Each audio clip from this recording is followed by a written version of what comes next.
views and opinions expressed in this program are those of the participants and do not necessarily reflect the views of BronxNet or the program underwriters.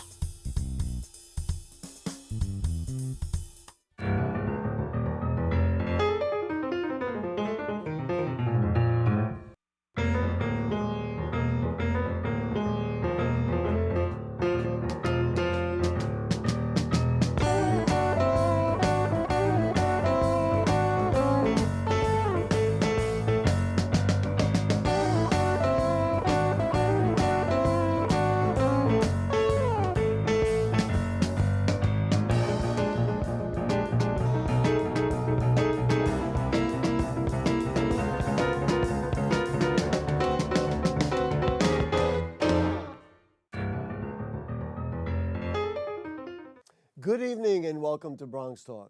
1 month ago, millions of young people across the world marched to protest gun violence. Bronx youth were no different, as 50 of them piled into a bus in the early morning for a ride to Washington, D.C. And so for an international protest against gun violence, we can say with knowledge that yes, the Bronx was in the house. But of course, this is no laughing matter. It's a matter of life and death. Tonight, we have a few of those young people who are part of that group, and they're here to tell us why they went, how it was, how gun violence has affected them in the Bronx, and most importantly, what they think we can do to keep more people alive. So please join me in welcoming from the Mary Mitchell Community Center, college student Angel Lopez. Nice to have you with us, sir. Thank you. And from Monsignor Scanlon High School, it is Zakiya Johnson. Nice to have you. Hello. There you go. And from Health People, he just got his associate degree. Congratulations, Tariq Carr. Nice to have you, sir. Thank you. And also the program assistant over there at the Mary Mitchell Center is Delivis Gomez. Nice to have you with us. We're just going to have an open forum. We'll just ask you all different kinds of questions. So, Angel, let's start with you. Why did you go to Washington? What motivated you to go?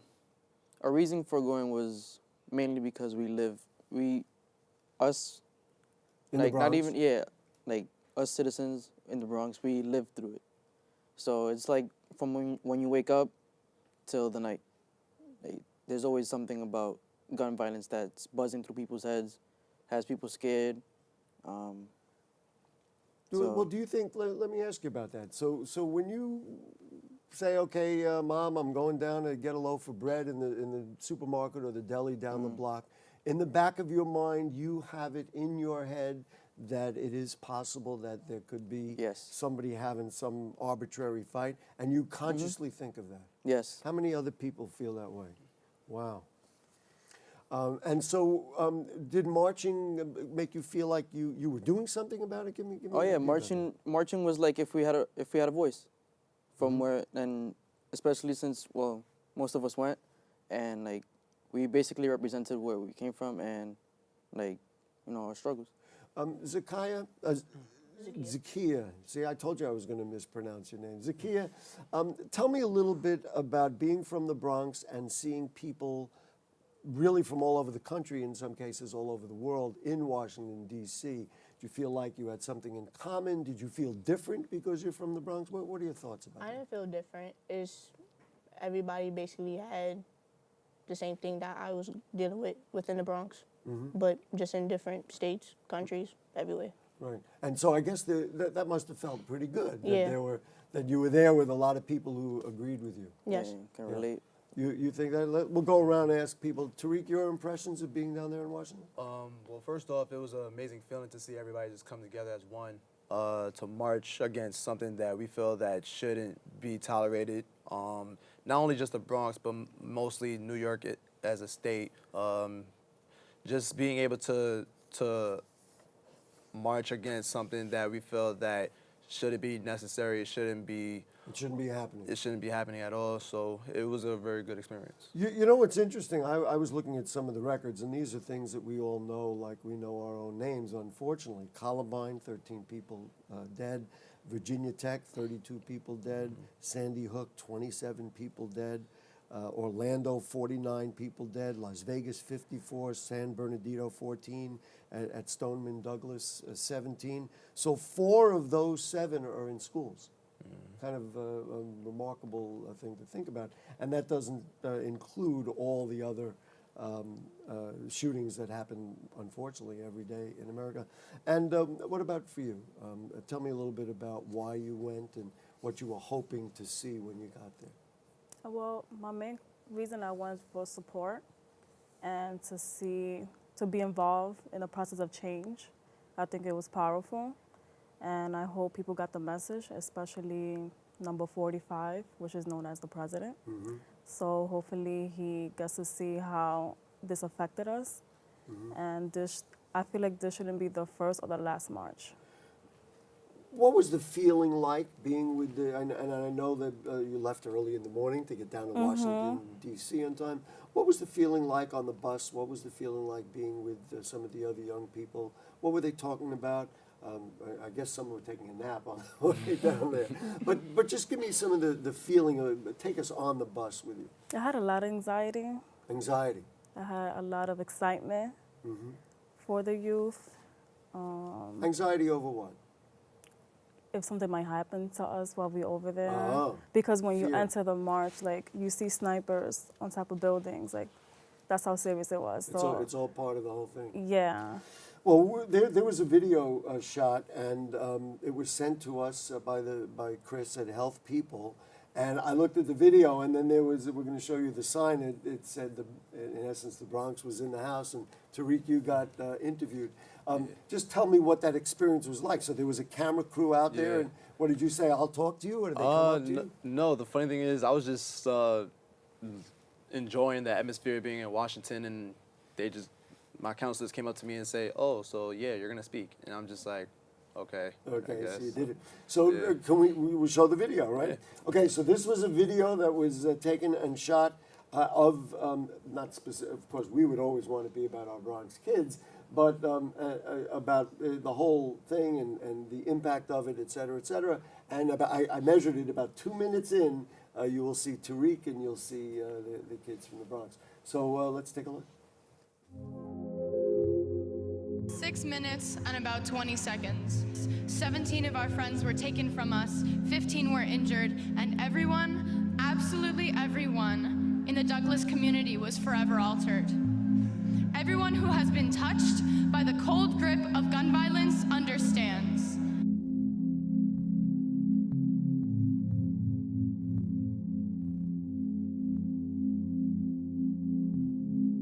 My name is Naomi, and I'm 11 years old. I represent the African American women who are victims of gun violence. People have said that I am too young to have these thoughts on my own. It's not true.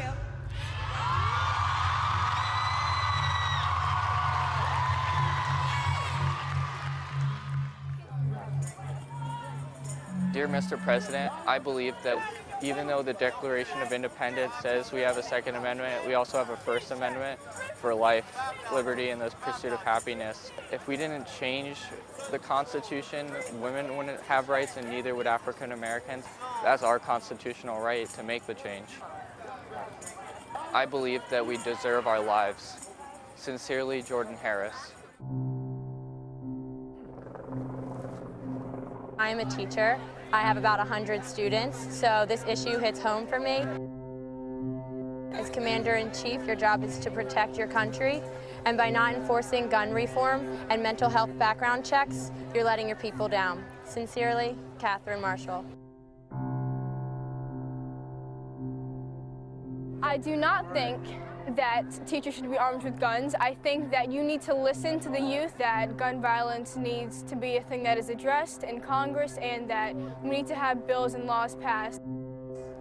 Dear Mr. President, we don't want to worry about our lives whenever we walk outside that door. We should always feel safe. I have younger brothers, younger sisters, and I don't want them to feel afraid whenever they have to walk outside my home. I shouldn't have to worry about whether or not they're gonna come home at night.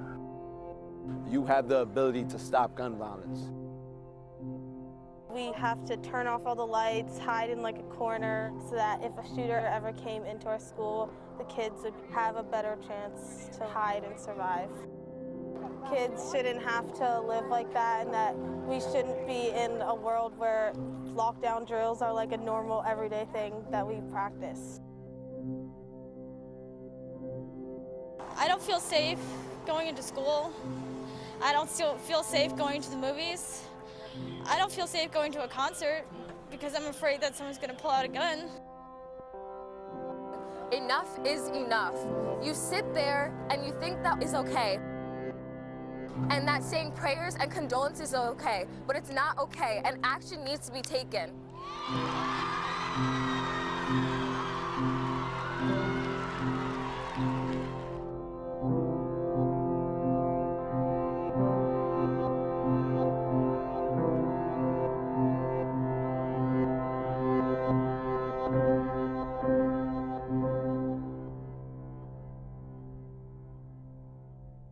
We're going to give a hand for Tariq. We could applaud for Tariq, who did a great job. Now we're going to open this up. Let's see what this looks like. This is, let's take a camera shot of that. This is the actual sign that was there.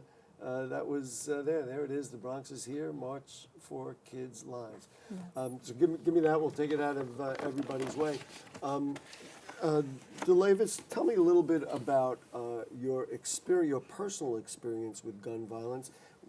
And I should tell people, these young people were not pre-selected or interviewed beforehand.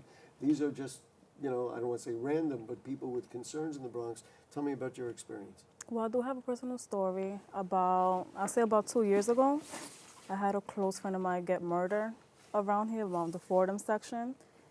He had an altercation with his cousin. I guess other people were having problems with his cousin. So as he was coming out of the building, somebody shot him in the chest.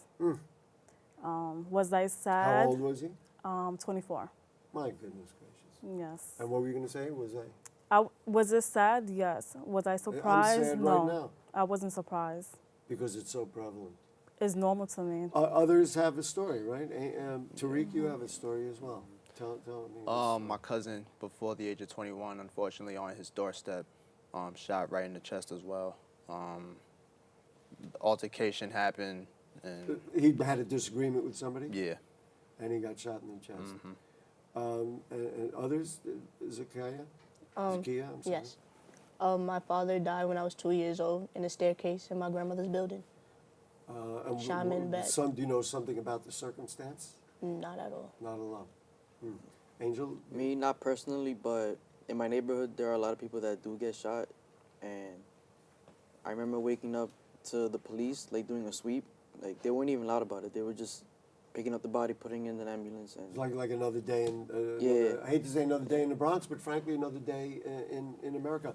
Were any of the people who did these crimes apprehended? Are we aware of it? We're not. Isn't that interesting? I honestly believe so, yeah. You think he was apprehended? Why does this happen? Why are we in this situation where each of the four here, and I'm sure many others in the Bronx, young people, can tell firsthand stories? Any thoughts? Why we're in this situation? Go ahead. They're conditioned to react that way. They react violence by killing someone.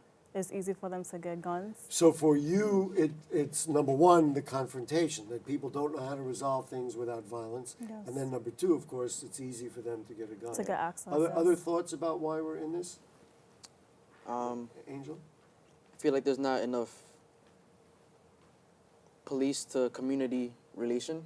So anyone could have a gun it could be right under their noses. And Do you feel sympathetic to police officers because when you call them, they also know anybody in that group that they come into could have a gun, right? And they could even be, unfortunately, a bigger target. Do you have sympathy for that? Sometimes I do. Sounds like not a lot.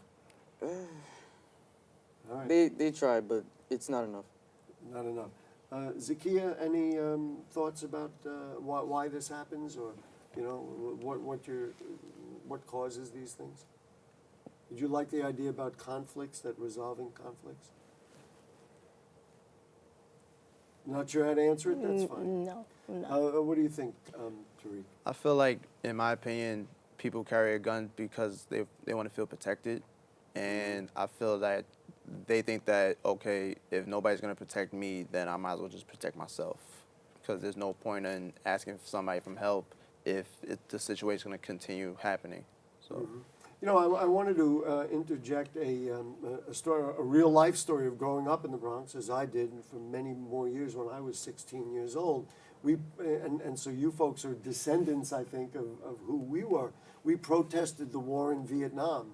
And I remember on a day, it was called Moratorium Day, I believe it was 1970, there were thousands of Bronx youngsters marching from DeWitt Clinton High School and Science High School, and then they met Walton High School, and everybody came out and marching down Kingsbridge Road all the way to Roosevelt, to Dodge High School, and then across to Evander.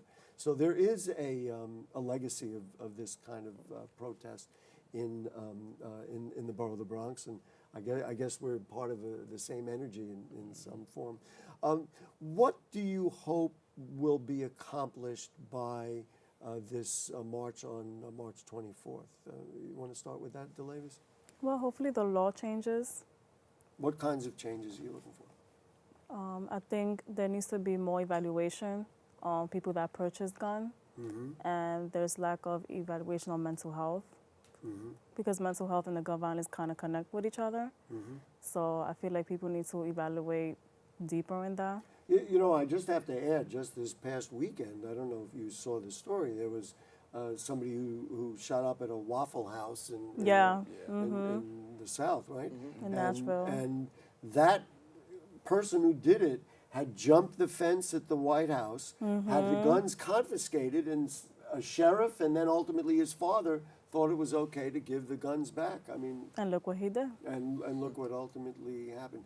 Angel, your thoughts about what might be done? Well, I hope our voices get heard to the right people get elected, and the right laws come around. Zakiya, your thoughts about what you'd like to see? Did you learn anything from being down there in Washington, D.C.? Just basically having a voice speak up. You had your chance to speak up. How did that make you there. feel to give you a chance to speak up like that? It felt like I was speaking for other people who don't want to speak up Or just who weren't hide. there with you? Yeah. Do you think there are more people in your school who feel the way that you do? Yeah. They do? Yeah. You hesitated a second. So is there some people, or were there some people who think it wasn't worth leaving school, and there was a march out of school one day? Were there some people who thought that, you know what, I don't really want to Some of them just didn't really care. Didn't really care. Interesting. Tariq, your thoughts about what needs to be done? I feel like what Angel said, our voices need to be heard. I know there's a lot more voices that need to be heard, but I feel like the voices that aren't heard are probably just afraid about how others may think. But I feel like, my opinion, they shouldn't care about what they think, because our voices mean a lot. You know, our voices is heard when we go outside and vote and go handle our business. So I feel that our voices towards gun violence should definitely be heard. Do you think there will be a long-term result of this, or was this just a one-day thing and young people had their say, and now we're going to move on and the country will proceed? I hope it's not a one-day thing, because I know people say that the youth are the future, so we're looking out for our future. DeLavis, you had some, we were talking before the show, you had some concerns about what would be next and how these things could be ultimately dealt with. What are your thoughts? I mean, I'm for the youth. I support everything that they do. Would this be a one-time thing? Is it possible? Yes, but I think it's. You think it could be? It could be, because after the march, I felt like maybe the hype kind of went down. So I have concerns like, okay, what's next? Like, what is the community going to do? But I think it's up to us to really do that follow-up. To create that agenda. You also had I have to tell you, my conversation with DeLavis beforehand was fascinating. You had an interesting idea about how this might be addressed on a local level here in the Bronx. Why don't you share Right, that? like, is there going to be like a committee where the, communities could go and attend? Like, is there going to be like a sponsorship? Is there going to be somebody representing us, or from throughout the state, throughout the city, throughout the boroughs? So it's like what's next? You also, I think at Mary Mitchell, they talked about conflict resolution and those kinds of things. Talk to me about some of the programs and things that are going on that might get into this idea that, well, why don't we teach people how to get along so that it doesn't turn to gun violence? Well, they actually from Mary Mitchell. I'm Yeah. from Oh, I'm Health sorry. People. She was from Health People. I didn't get it straight. So why don't you guys talk about that a little bit? Well, from the Mary Mitchell, we have an after-school program. We tend to and cater to about 40 to 50 kids. And recently we did an anti-gun violence protest march. And With just some of the young people at Mary Mitchell. all of the young people. Uh-huh. So they all made signs, and we went around the whole Tremont section, and they made their own little chants. We got a few people recording us to spread it around, and I feel like that needs to happen more often. More often, Yeah. to do those kinds of things. What do you think about the criticism that young people got? There were a lot of people who said, you know what, they shouldn't have marched out of school, that if they really wanted to do something, get yourself educated, stay in school, and that's the way that you can really combat some of these underlying issues aside Right. from the specifics. What are your thoughts? Well, our I kids see actually Tariq is took it. nodding his head. He's next. So Yeah, our kids took it well. I mean, we mostly got praise from the streets. Like, there were people cheering at us. And must have made you feel great. Must have made you oh feel yeah, great. of course, yeah. That you were doing something important. Tariq, what are your thoughts? I mean, and I'm not only talking about people on the street, I'm talking about network television. There were many elected officials and others who said this. In fact, I talked to somebody in the Bronx who said this is a ridiculous thing. Well, once I heard about students marching, I actually was proud because they weren't ashamed about what they believed in. They were speaking out because, yeah, it's understandable y'all care about their education, but they want to feel safe while getting their education.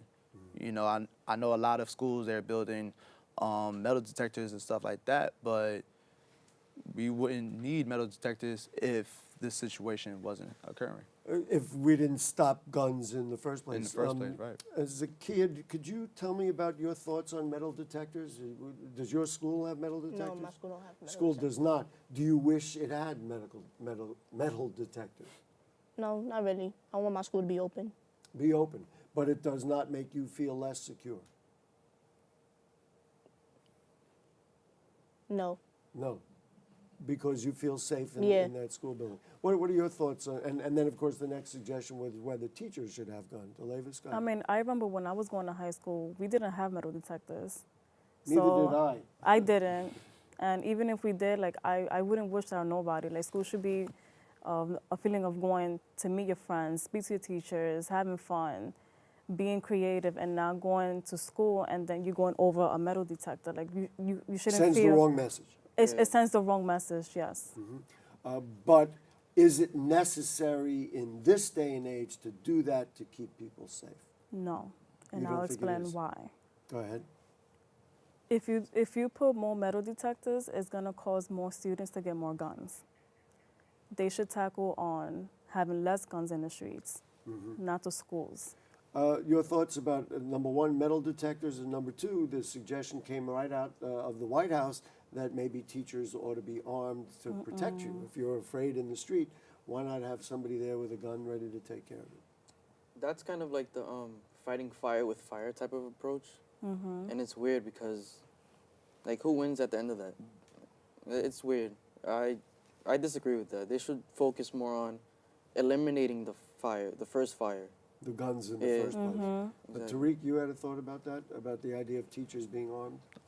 You know, would you feel safer if you were in a classroom and you knew that your teacher was it packed? makes the situation a lot worse, in my opinion. There shouldn't be a reason why teachers should carry a gun.